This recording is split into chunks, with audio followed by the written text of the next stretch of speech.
10 or 15 years ago, Glenn Beck said that we would wake up one morning and we would not recognize our country. Now, he said this when he was back at Fox News, and during his tenure at Fox, the mainstream media, they did everything they could to discredit Glenn Beck. Anytime the mainstream media tirelessly tries to discredit someone, I'm automatically suspicious as to why, because in most cases, when the media is trying to discredit you, it means that person is telling the truth. I was not a big fan of Donald Trump when he first became president, but the more the mainstream media tried to demonize and discredit him, the more it made me think that maybe Donald Trump was onto something. For some reason, I have never forgotten that proclamation by Glenn Beck. We will wake up one morning and we would not recognize America. I think we can all agree at this point that Glenn Beck was absolutely right. Do you recognize this America anymore? A country where the FBI and the Department of Justice are being weaponized against a former president that's currently running for office? A country who is sending billions of dollars to Ukraine while the struggling people in Hawaii, they are receiving $700. That is not enough money to cover 1 month of groceries. Whatever happened to that transitory inflation, John Biden? A country that used to debate things like illegal immigration, a country that used to debate wars on terror, wars on drugs, abortion, or economic policy. Whichever side you fell on those issues, at least those were issues that actually matter. That same country, in the span of 2 or 3 years, that same country is now debating whether a man should be allowed to compete athletically against a woman. I guarantee you, one of the primary topics in these upcoming presidential debates, it's going to be transgender involvement in sports. That is how far we have fallen. The so-called leaders of this country, they are debating something as simple as gender. I heard something the other day, and I don't know if it's necessarily true. I know for a fact that it's true with the fall of Germany, but someone said the fall of every great empire happened because society became obsessed with race and gender. Today, what country does that sound like? If America does fall, which I don't think is going to happen, but if America does sink to the bottom of the woke sea, at least we are going to have plenty of company because our friends up in Canada, they are no longer engaging in the gender debate. Our friends in Canada, they have already solved the problem. Out of all athletic events, if you were to pick one event where men would have a distinct physical advantage over women, which event would that be? Outside of boxing or maybe MMA, I think most people would say weightlifting, powerlifting. I don't think the physical advantages need to be explained here. This is one of those cases where a simple eye test tells you all you need to know. I weigh 190 pounds. My girlfriend weighs significantly less than I do. Now, I learned a long time ago you never reveal a woman's age or weight, so obviously I'm not going to do that here. Unless, of course, we're talking about a pretend woman. In that case, it's perfectly acceptable. But anyway, my girlfriend weighs significantly less than I do. I can pick her up with ease. She can barely get me off the ground.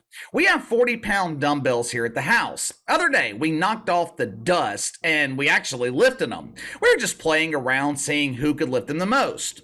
She struggled with it. It was a hell of a lot easier for me to lift the weights. Now, does that make her weak? No, it makes her a woman.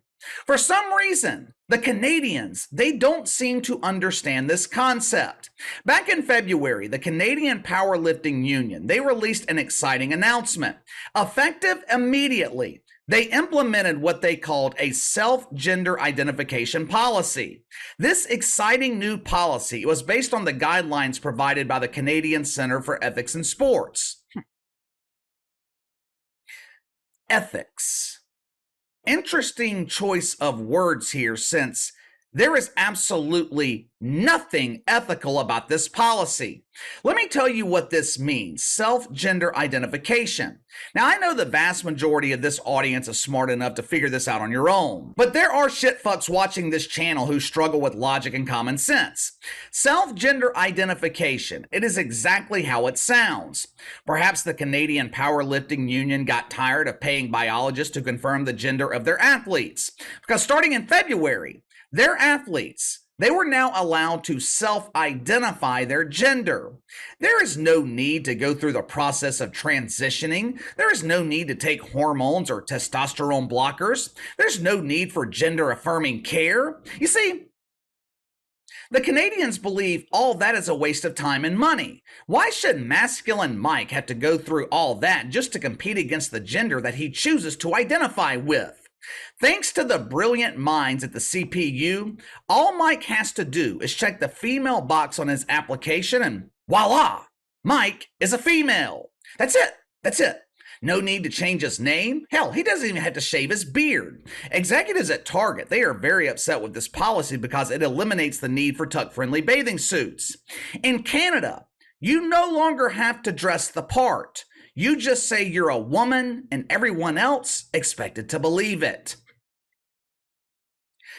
You know what I think is coming next? Let me give you some insight on the future. Let's take me, for example. I was never a star athlete growing up. I'm an average golfer at best.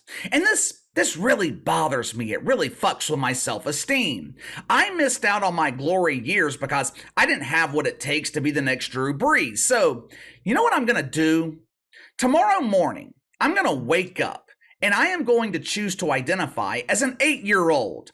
I'm going to join a Pee-wee football team, maybe even an AAU basketball team. Both my teams, we will be undefeated, and I'm going to win those championships that were stolen from me as a child. And you can't infringe upon my right to do this. You can't tell me that I'm actually a 38-year-old man instead of an 8-year-old child. No, no, no, no, no. That would convict you of ageism. That would make you an ageist, which is a direct violation of the woke commandments. Obviously, that is no bueno. This new policy from the Canadian Powerlifters Union, it opened up the doors for Anne Andreas. Casey, who in the hell is Anne Andreas? Perhaps Anne used to choose to identify as Andy? Hell if I know. There's very little background information on Anne. Anne has been analyzing female powerlifters in Canada and developed a real problem with it. Anne didn't understand why female powerlifting in Canada was so bad. What is with these women? How come they can't lift hundreds of pounds? I'm going to use my strength and show these weak broads how it's done. Anne made it a personal mission to save the sport of powerlifting in Canada. Listen to these complaints. Roll the film. Why is women's bench so bad? I mean, not compared to me. We all know that I'm a tranny freak, so that doesn't count. And no, we're not talking about Mackenzie Lee. She's got little T-Rex arms and she's like 400 pounds of chest muscle, apparently. I mean, standard bench in powerlifting competition for women, I literally don't understand why it's so bad. Another very interesting choice of words here. I mean, I could not have described Anne better myself. Anne decided to show these biological women how a real Anne lifts weights. Since February, Anne has competed in 12 competitions, winning first place in 10. The most recent competition was held this past Sunday, where Anne successfully lifted 1,317 pounds. Second place finisher, 854 pounds. But that's no physical advantage. There's nothing to see here. Earlier this week, Anne boasted about having every master's record in Canada. Yeah. Anne is now the master waiter.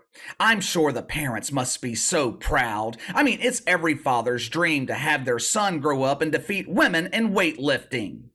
Judging by the commentary and performance, you would think Anne would be welcoming to other transgender participants in weightlifting, right? In a recent Instagram post, Anne thanked all the biological women for being so welcoming. Obviously, Anne's going to pay it forward. Anne would welcome other transgender participants, right? This spring, a male powerlifting coach named Avi Silverberg, He decided to protest this bullshit policy. He did the exact same thing that Anne did. Mr. Silverberg woke up one morning, decided to self-identify as Mrs. Silverberg. He entered a women's weightlifting competition, and when filling out the application, he checked the box next to female. Due to Canada's policy, Mr. Silverberg was allowed to compete as Mrs. Silverberg. And guess what happened? Just take a wild guess.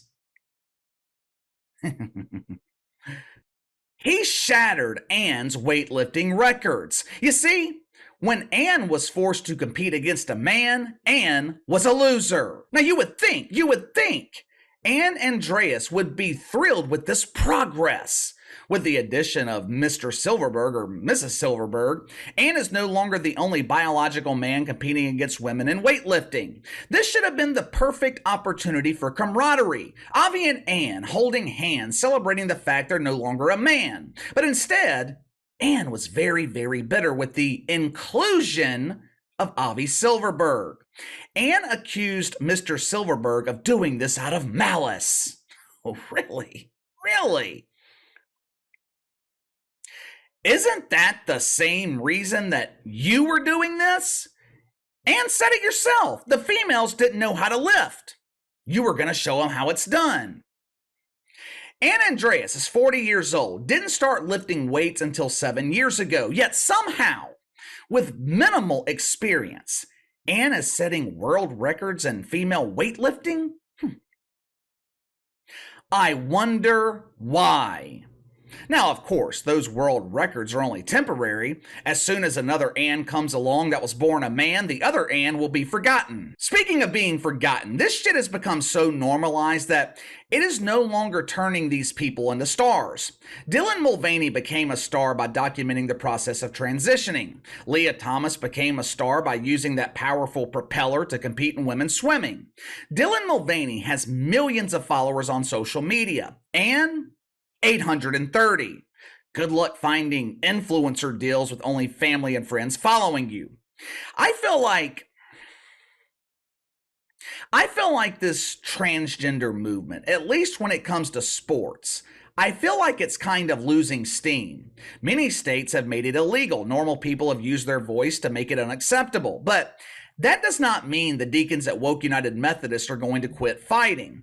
Like I said earlier, I think their next play is going to be age. Now, I know that sounds ridiculous, but if I told you 5 years ago we would be debating men and women's sports, you would have said that was ridiculous.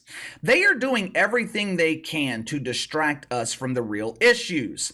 They want us arguing about the obvious so we're not paying attention to the obvious. They want us focusing on issues that aren't real so we are distracted by the issues that are real. But give me your thoughts. Anne Andreas celebrates defeating women in weightlifting in Canada. Anyone surprised by this? I mean, what the hell's going on in Canada? They are not even requiring testosterone blockers anymore. You just say you're a woman and you become a woman? Also, do you think that age could be next? Grown men identifying as children or teenagers to compete in sports. You let me know. Sound off in the comments below. Make sure to like and subscribe. Click the notification bell to receive all notifications from the channel. Best way to contact me is by email at btlkc84@gmail.com, KC_BTL84 on Twitter. I'll see you guys later.